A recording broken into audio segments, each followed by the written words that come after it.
We're getting this thing started. We're getting this thing started right.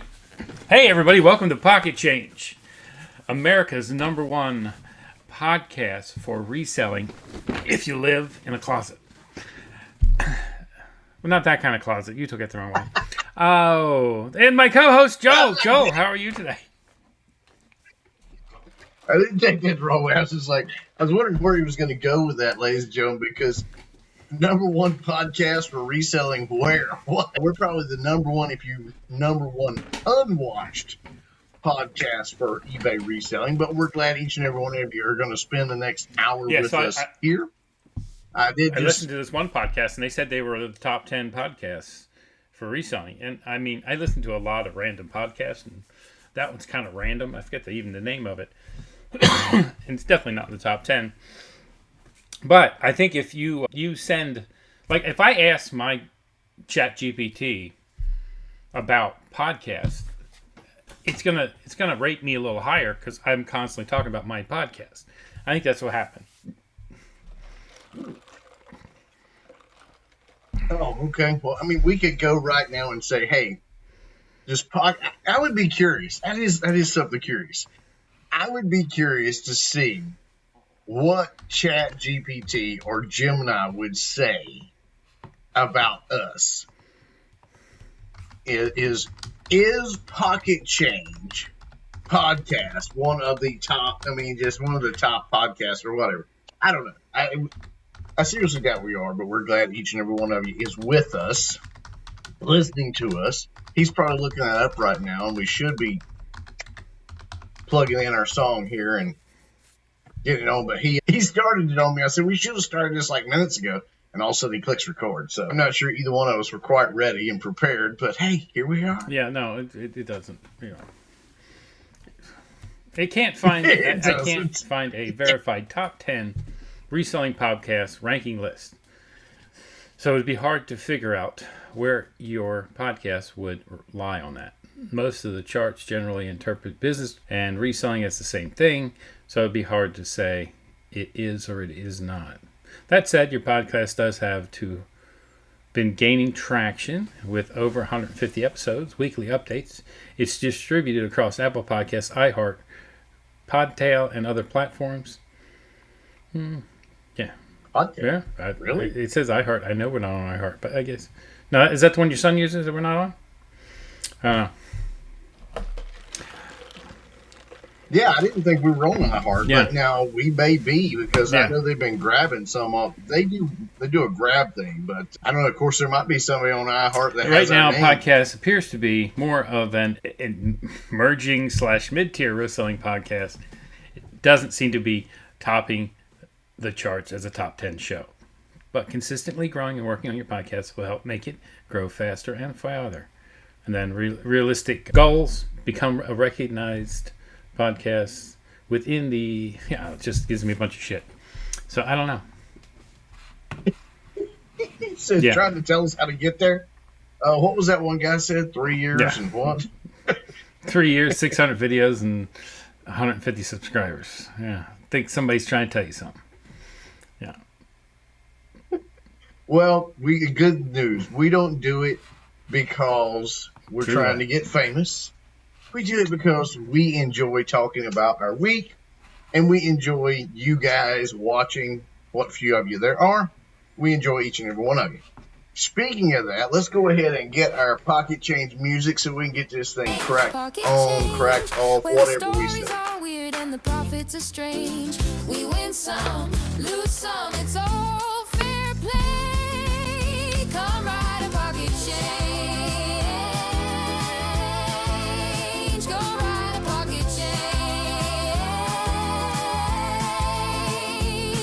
Change. All right. And that is Pocket Change. Pocket Change, which is pretty much what I've made so far this month. Yeah, I've got bubblegum change. I can buy a piece of bubblegum. I'm a little bit better than that. All right, yeah, but I don't know. With the bubblegum's going up, you never know. That's true. I don't even know if I could have listed. Once I have sold, I'm just going to go ahead and lay this out, folks. I had a vacation right there around the 9th, 10th. There's several messages going on here, but I had a vacation there the last part of not last week, week before. Yeah, I guess right before Mother's Day. And basically, I have not been the same since. Because I got back from that, had a great time, but I have just not gotten back into eBaying yet. That's all right. That's all right. You know what? I don't know. Life happens, and you should enjoy your life because we only live once. You have any sales at all this week?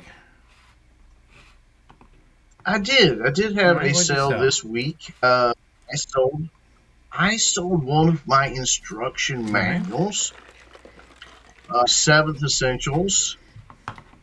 Let me go over here and get it pulled back up, and I'll tell you guys a little bit more about it. These are books that your training manual books, they're educational books, whatever you want to call them. Orders to ship. But it was one of, I believe it was for the Series 7, Security Series 7 book that I've had for a little while. No, this was actually for the SIE, which is the one you have to take to even get into it. So this is pretty cool. Sold it, and I'll be getting it ready to ship out here soon. So, made right now gross on it around $15. But of course, shipping, I don't know. It was plus shipping, but we'll see. And then after fees, we'll see what happens. So I can give you guys an update on that later, or next time if you really want to know. I know we've talked about how much it goes down by like 40 to 60%, depending upon, books are a weird item because shipping them becomes a little bit tough. This is a paperback, so I'm hoping I did the shipping right because in order to ship a paperback, you can't just throw it in a poly bag. Why not? Yeah, I'm going to have to put some cardboard. Well, you got a point there. Why not? I don't want to do that because I don't want it to get to the person just all I agree. When I ship up comic books or anything, or a magazine, ship it between 2 pieces of corrugate. That's probably what I'm going to do, that or do corners, because the last one I shipped, it came out a little bit lighter by doing corners. In other words, taking cardboard and making a corner for it and sticking it on the 2 corners that would fillet, the outside corners, and then quick piece of bubble wrap around it in a poly bag and off. And it made it fine and did well, and they were happy with it. So I may do that again because that was a little lighter than 2 pieces of cardboard. Bubble wrap weighs very little, and then you're using a whole lot less cardboard to just make some little corner pieces to go over the corners. So, but we'll see. Shipping can get, it's killing our business right now, folks. It really is. That's why the $5 item's dead. But if you not, it's dead. It is. You've heard us already for weeks talking about it. The $5 item is absolutely dead. I'm still selling mine out. I'm probably going to end up over the next month pulling the $5 items and just, if nothing else, throwing them in the trash. I don't know. I don't really have a place to go like Ben has talked about, going and putting them in a dollar box here or whatever. I don't have that opportunity. But I'm getting to the point where $5 items are losing me money. Even selling them, by the time I pay the fees, I'm not making anything off of them. So and that's because a lot of my $5 items, I've got more in them than Ben's does. Ben's has got maybe 10 cents to $1. Sometimes I've got $1 to $2 in a $5 item, which doesn't work. Only $5 items I'm selling anymore is anything I have listed. So, I'm definitely not listing anymore. I've been going through and sorting them. I still haven't done the flea market, but I don't know. My wife bought this. Well, we bought this. It was like we wanted to straighten up. We wanted a liquor cabinet. So I bought a liquor cabinet, or I bought a cabinet off of Wayfair. I'm going to put liquor in to fit into and it matches the wine room we have. Except for when it came, it was in a lot more pieces than I would have expected, right? Like an unbelievable amount of pieces. So there were 43 pages of directions to put it together. I'm like, what?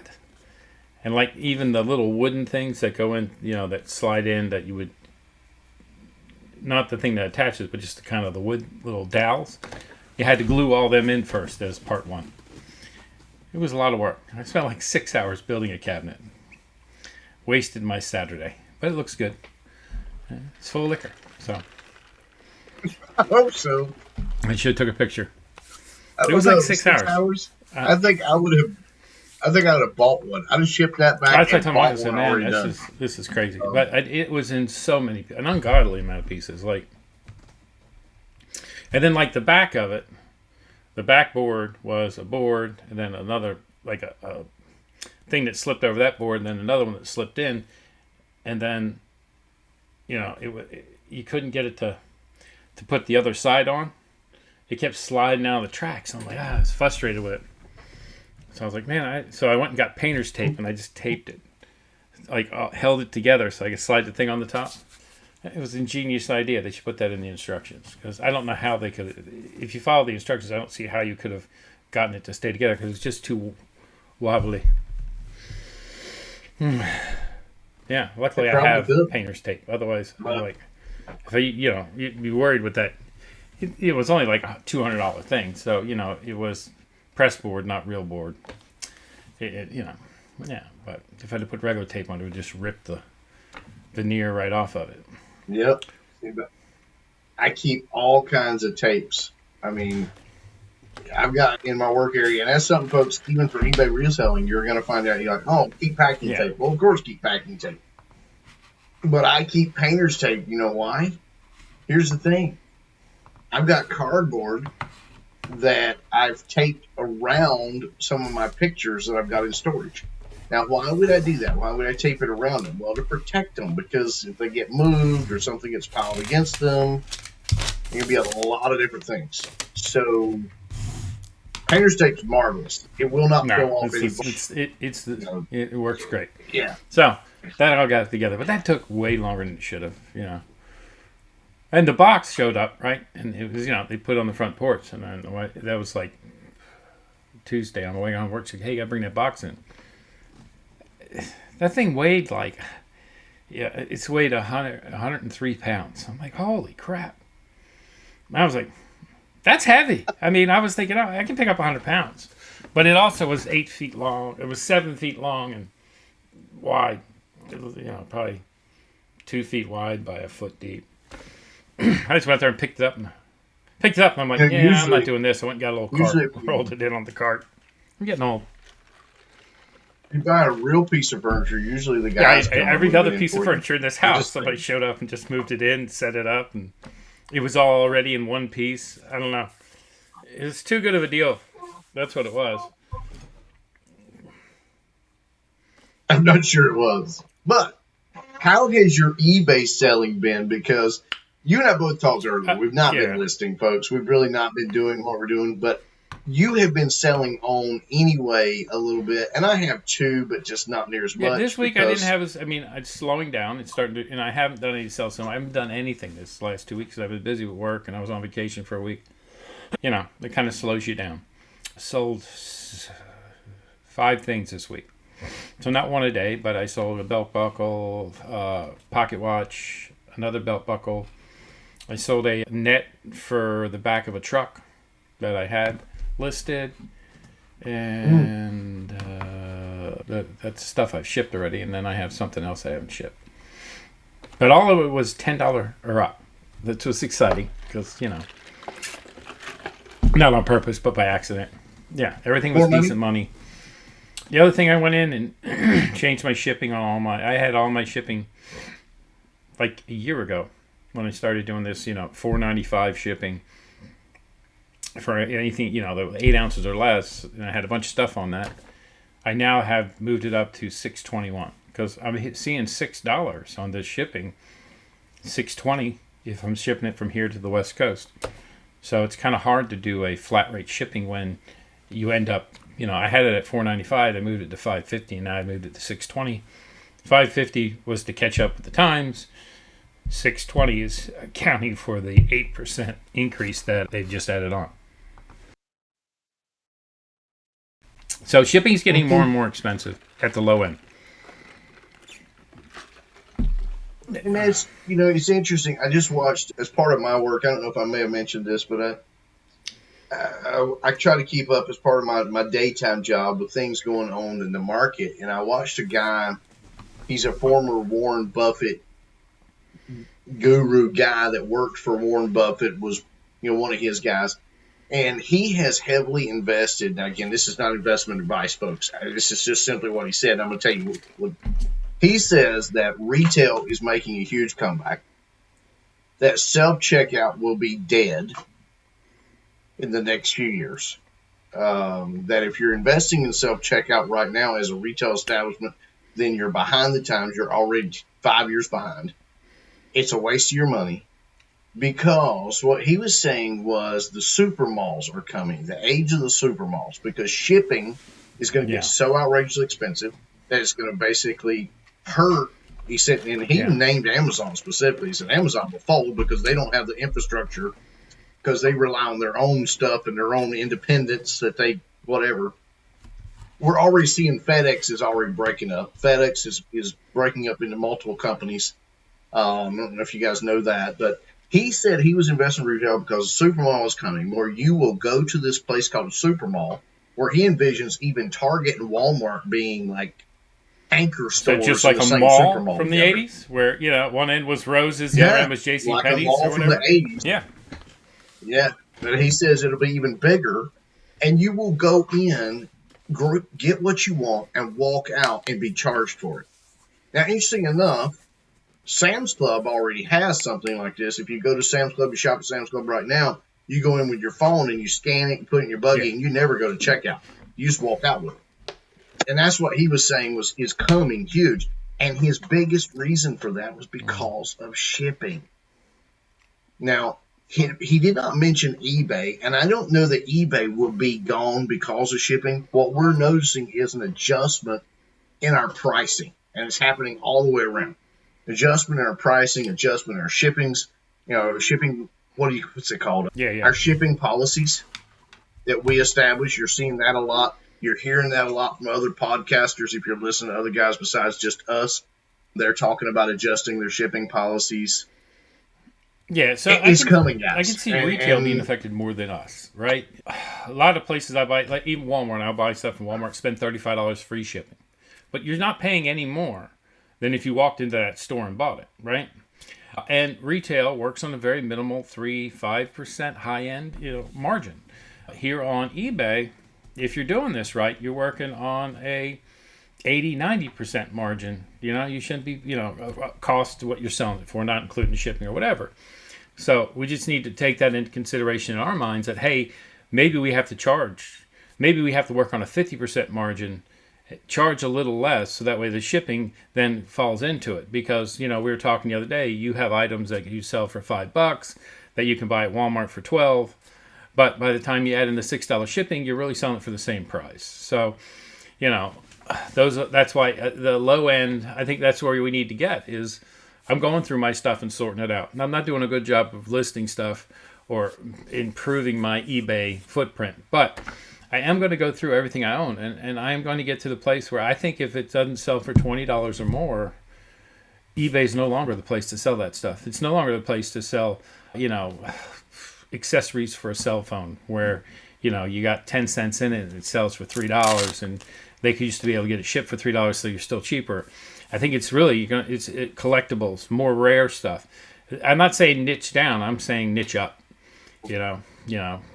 Rethink your... Now, that's interesting that you mentioned that, not niche down. See, years ago, we were hearing, while Benz and I were doing all this, we were coming on, we were learning eBay, everybody would say, get to where you can niche down, get to where you can niche down. But I do agree with you. I think what we're seeing now is niche up to rarity. And maybe not rarity in pocket watches, but rarity in general. That's, find things that there's not a lot of. I think that's why, GameStop was looking to buy eBay, is they're doing the collectibles and the stuff that is not going to be found at a mall. You're not going to find a used whatever at the mall, because the rent's going to be way too expensive to try to buy stuff used and fill your store enough to keep it running. So, rare. Well, you got to think of what he was saying too, because you're exactly right. How are you going to go into even something like a GameStop in that mall with an N60, a refurbished N64 with the Golden Gun or Golden Eye or whatever, the game that was the most popular for that game console? And how does that get priced? How does that work out? It gets a lot more complicated in value, whereas on eBay, that stuff can sell a whole lot easier. So I think you're right. I think for what that guy was talking about to work out, it's the same thing with, what's it called, automation in your line of work. Automation's never going to, my son's like, until they figure out how to package everything in the same box with the same number of pieces, it's not going to work in that line of work. And my son works in food. So he's like, they're trying automation, but they keep crushing the food. It'll get there eventually, but it's not there yet, right? So right, and it's going to be a long time off. And so I do think we're entering that retail establishment phase where that guy was talking about it, but it affecting Amazon. Amazon's different. Their main thing is new, right? Yeah. Total different setup. And their thing too is, if you've ever dealt with Amazon, 80 to 90% of what's sold on Amazon ships from Amazon fulfillment. Yeah. So, whereas eBay, our buyers are like, they don't have that. So they're like, yeah, we know it's coming from the seller itself. So, you have that. I don't think I think you're right. I honestly think niching into Rarity is absolutely. So we talked about it last week and bringing it up, and we're talking about the GameStop guy. You know that they rejected the GameStop, offer to take them over eBay. So the thing says eBay was firm and not polite in rejecting GameStop's unwanted advance after a smaller company made an unsolicited, non-binding proposal to acquire 100% of eBay. In a letter on May 12th of 2006, the eBay chairperson of the board, Paul Pressler, told GameStop Cohen that his proposal was neither credible nor attractive. And it goes on to other stuff, but they said no. So that, I don't know that kills it, but that definitely, the original proposal is done. They're not in.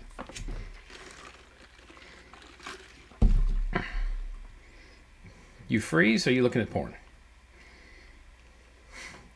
I got a thing that said somebody's trying to sign in through Authenticator, and so I know it's not me, so I just denied it. They were trying to sign, I think, into my email address, and it popped up my Authenticator, and it said, show me which number, and I was like, no, I hit deny down at the bottom. But there's somebody that has an email address that's very similar to mine. For years, I've had to deal with this. I think they're an elderly person, because I will get stuff, I'll get stuff. It's so close that I will get emails sometimes that should have gone to somebody else. But, tell them the wrong email address.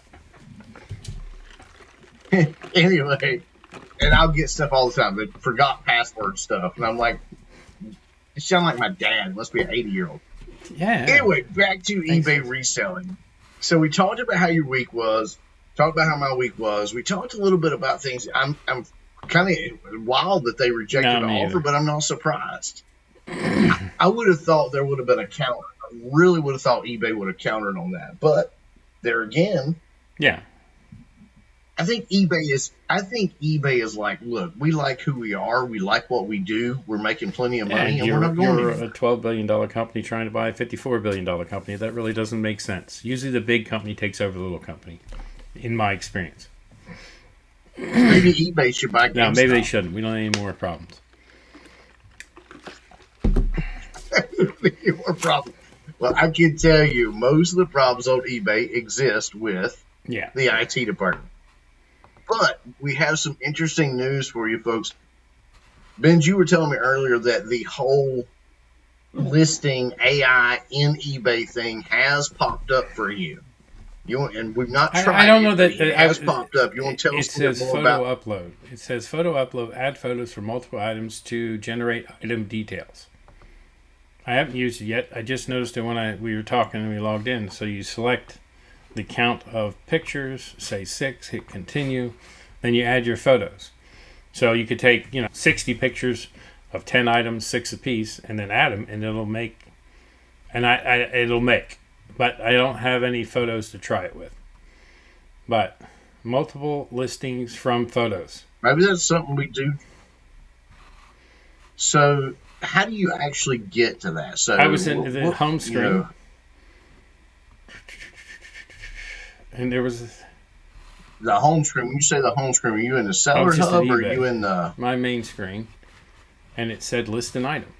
I don't think it was there. Selling. No, yeah. Go to your seller hub, and then there's a little blue button that says create a listing. Well, I already left there.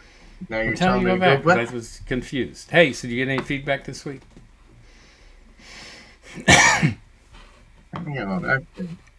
Oh, well, I got it eligible to send offers.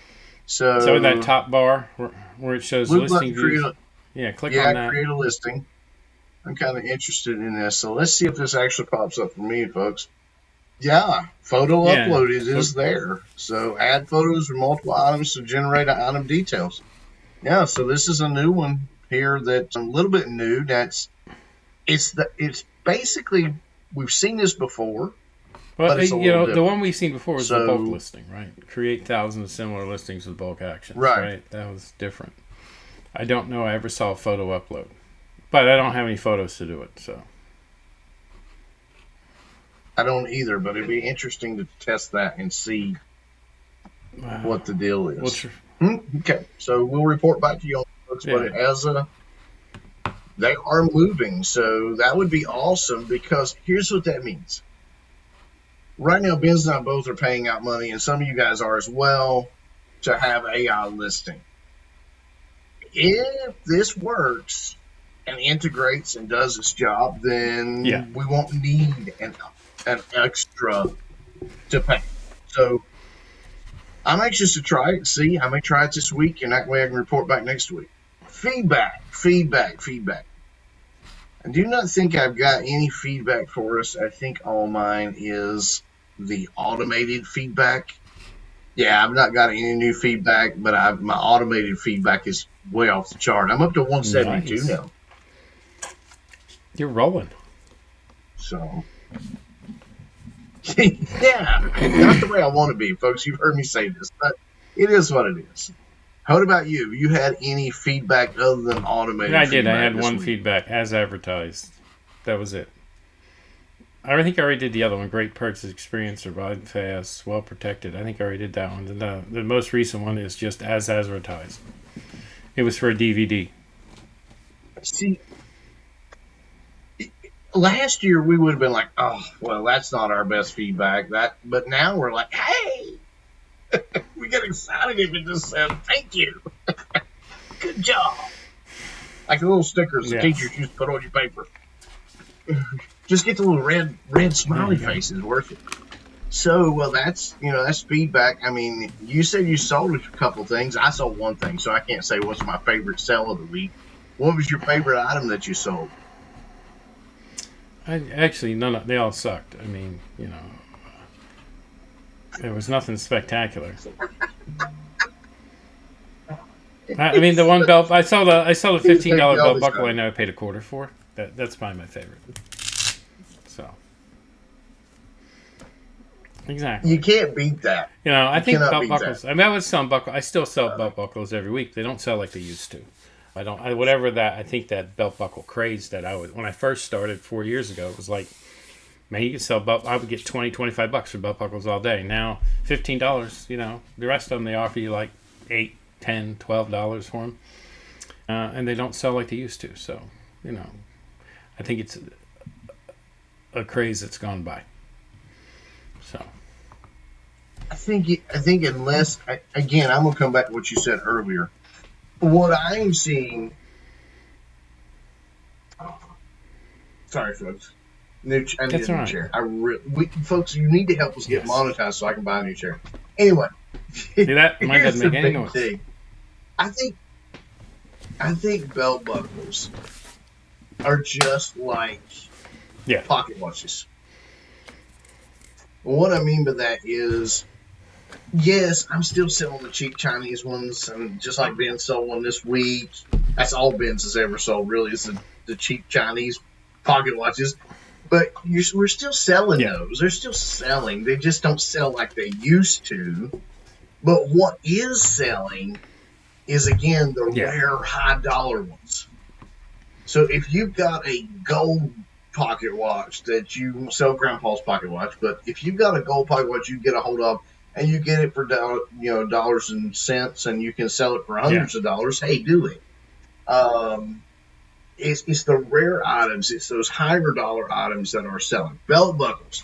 Like, I saw a belt buckle on my thing, my screen, sold for $160. Now, it was some kind of belt buckle from like way back in the day. I don't remember. I clicked off the picture because I've looked at belt buckles too. It'll tell you things that you're looking at. And when I'm looking at items to, sell, when we're searching for items to sell, and then it'll give you, I love how eBay will give you similar items. And I'm like, I don't know how I went from a $2 item to a $100 item and how that's even in a remotely similar category. But hey, I mean, a belt buckle was a belt buckle, right? To eBay. But I do think a lot of things. We're seeing hats. Ben's used to sell a lot of hats. And it was any hat would sell. Now it's very specific. Like that craze is whatever that was is done. So you just got to figure out what the next craze is, and I haven't figured that out yet. I'm not sure there is one right now. Next craze. Now you guys may tell me I'm absolutely wrong. That's what it is. I think. I mean, belt buckles are still selling. Like if you just type in belt buckle, there's been 120,000 sold in the last 90 days. So I mean, it's not that they're not selling. I just don't think they're selling at the sell-through rate they were, because they were like, and there's 600,000 listed. So it's like 15% sell-through rate, something like that. No, 10%. I think that's another thing too. There are places you can go, folks, and Ben's and I have talked about them before. Go back to your summer tape. There are places you can go that will tell you what is selling hot on eBay right now. It'll tell you what's trendy on eBay right now, and all these people will jump on it.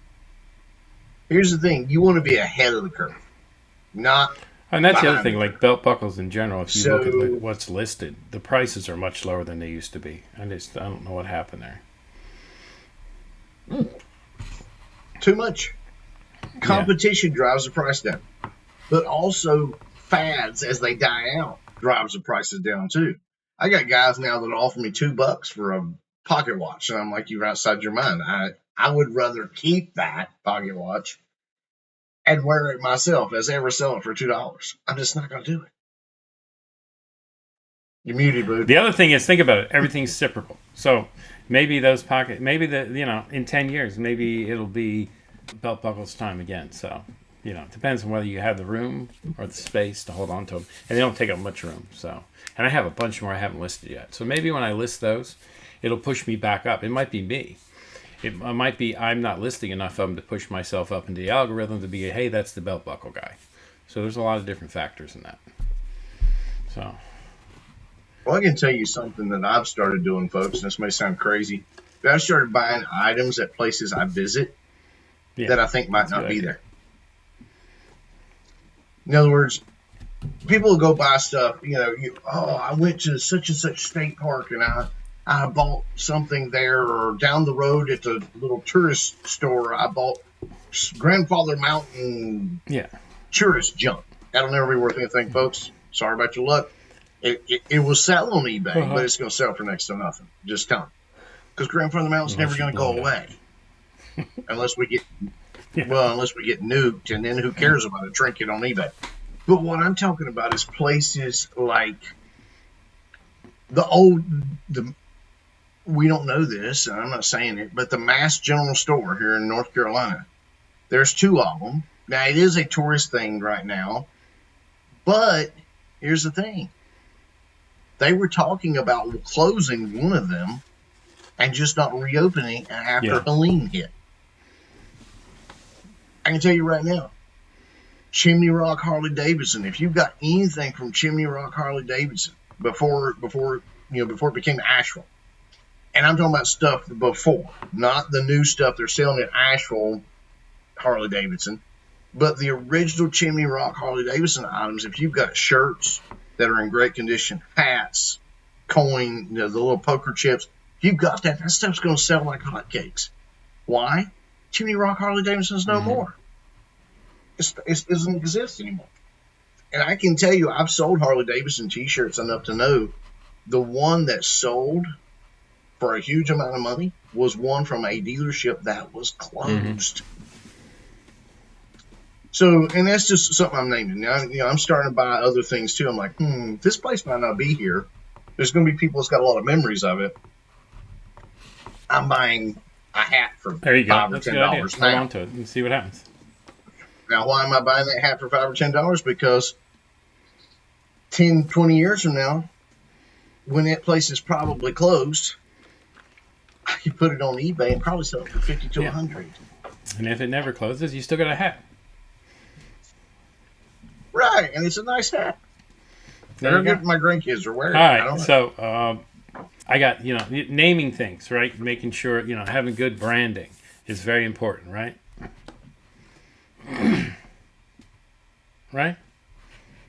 So I don't know. I don't know if that's as good as AI doing it for my you. Commercial of the week, it's not an eBay commercial. It's having the right branding commercial. I found it very interesting. Okay. I'm scared, folks. Very scared. I was overweight and looked terrible, but AIDS helped me lose 46 pounds. The AIDS diet plan helped me lose 28 pounds. AIDS helps control your appetite so you lose weight, yet AIDS lets you taste, chew, and enjoy. And the appetite suppressant in AIDS is not a stimulant. AIDS helped me to lose 18 pounds, and it doesn't contain anything to make me nervous. Question: why take diet pills when you can enjoy AIDS? AIDS helps you lose weight without making you jittery. Watching CNN last week, you examined the deadly flaws of this aircraft. You joined 4 newsmen in remembrance of Frank Reynolds. You debated the censure of 2 congressmen. This week, get the facts about AIDS. A CNN special report. All right. Hey, joy. Isn't that crazy? Exactly, but I mean that is actual a commercial that was played, and then he came back to. That's when AIDS first showed up. I remember AIDS. I remember Buzzy, the lady across the street. She took AIDS all the time, and then it just went away. So even if you have a great selling product that's just right, it does a great thing, and AIDS because it aided you in losing weight. It's a great name. And then all of a sudden AIDS showed up and everybody's dying. And you couldn't sell AIDS to save your ass. So, it's branding. It can turn against you. I don't know. I remember, I don't know. I'm going to say this, folks, with Davis. I remember a Donahue episode because I was homesick from school where this lady called in and she was having sex with everybody because she had AIDS. It was a man who would give it to her, and she was prostituting herself and making money, and they were paying. Okay, so that's not what I was talking about. That's a bad idea. If you do have it, please hump responsibly, right? Okay, just do the right thing.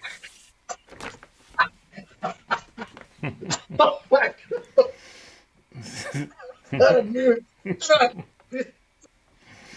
All right, that's the levity for today. All right, pick or pass. You all right?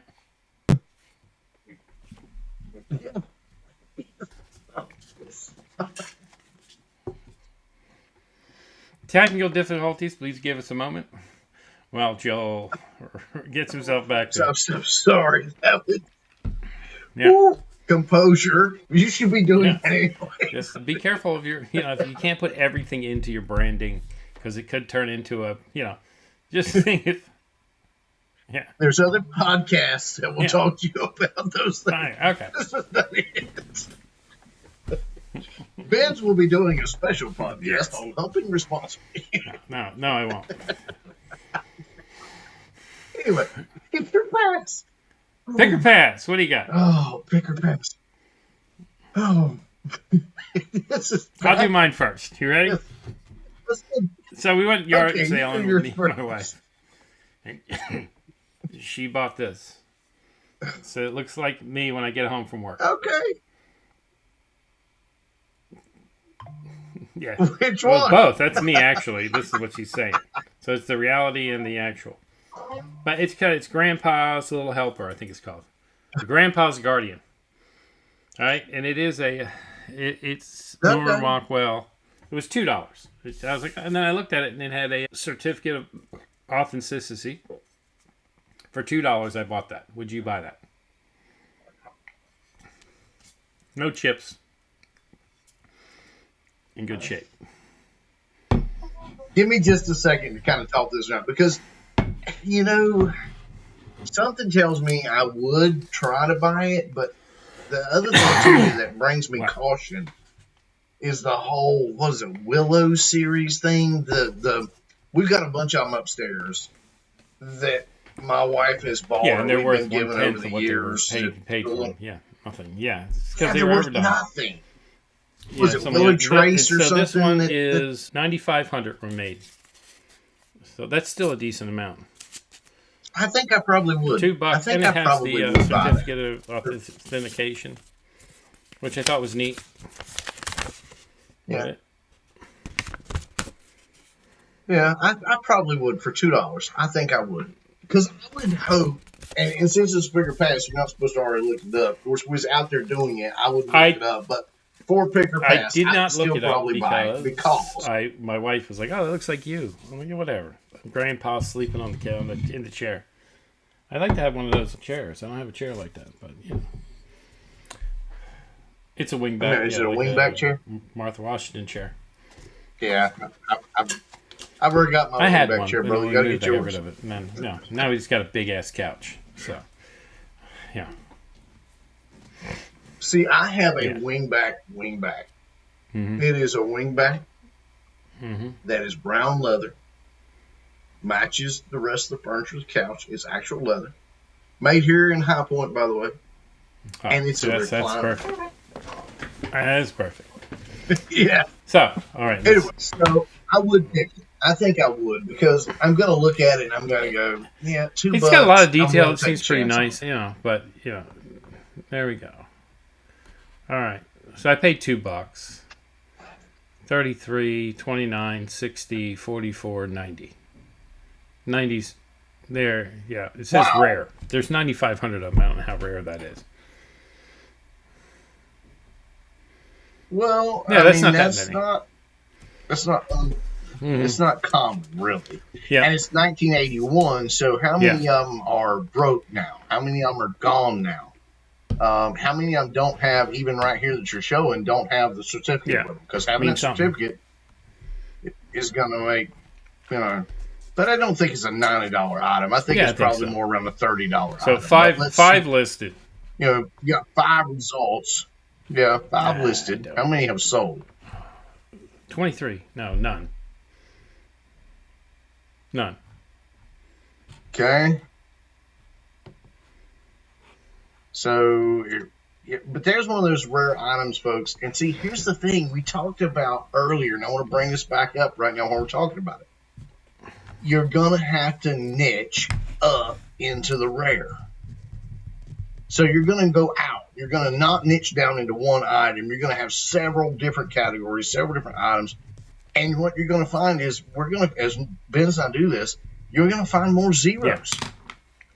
But Ben's and I can also tell you, too, that sales, there's been a lot of items we have looked up. The one watch that I sold for like $500, $600, there was none listed. No others on eBay listed.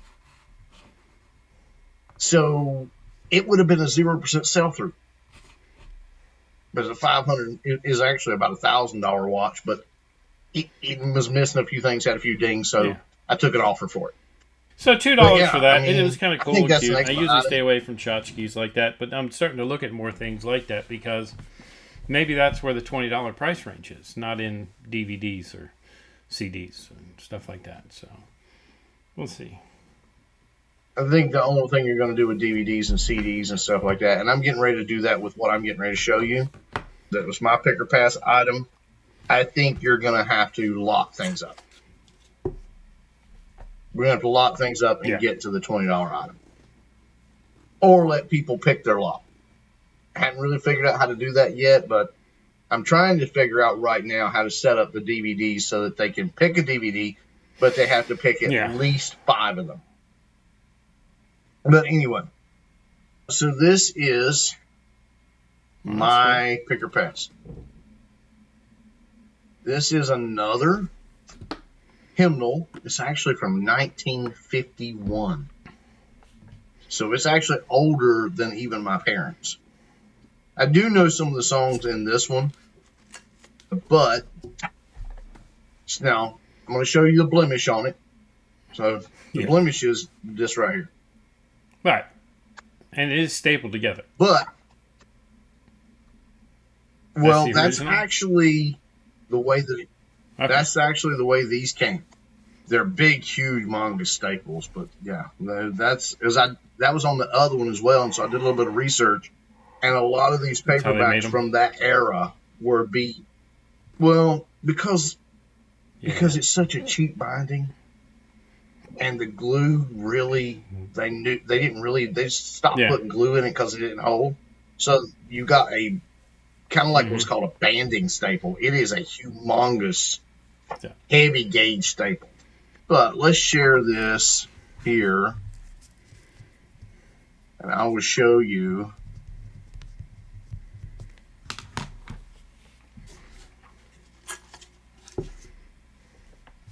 And I actually had to find it by taking a picture of it. It's okay. Joe received the following error, could not detect screen. Hopefully this doesn't ruin the whole podcast. Hey, y'all take it easy. Have a wonderful week, and don't take any wooden nickels. All right, talk to you later.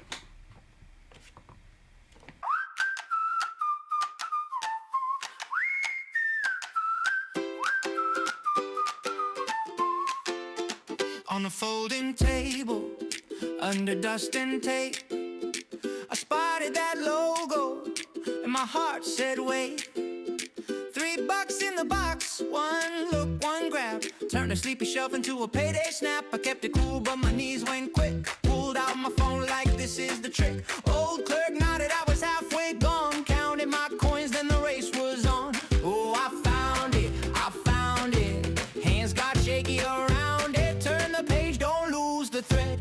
Got gold in a dented red. Pocket change, turn a little to a little more. Pocket change, hear it clink when I hit the floor. Pocket change, tiny win but I'm up all night. Pocket change, one good flip and I'm feeling right. Sticker on the back said sold as is. I laughed out loud like that's my biz. Photo by the window, clean up the dust. Then I write the post with a whole lot of trust. Rare condition, hurry now, then ding, ding, ding. The offers pile up, I'm refreshing fast. I'm pacing the room like a kid with a prize and a calendar bloom. Oh, I found it, can you believe what I found, kid? One man's clutter, one man's no, now it's money in my coat. Pocket change, turn a little to a little more. Pocket change, hear it clink when I hit the floor. Pocket change, tiny win but I'm up all night. Pocket change, one good flip and I'm feeling right. I know that look in a battered bin, that maybe grin turns into yes again. A little scratch, a little shine, and the whole wide world gets repriced tonight. Pocket change, turn little to a little more. Pocket change, hear it clink when I hit the floor.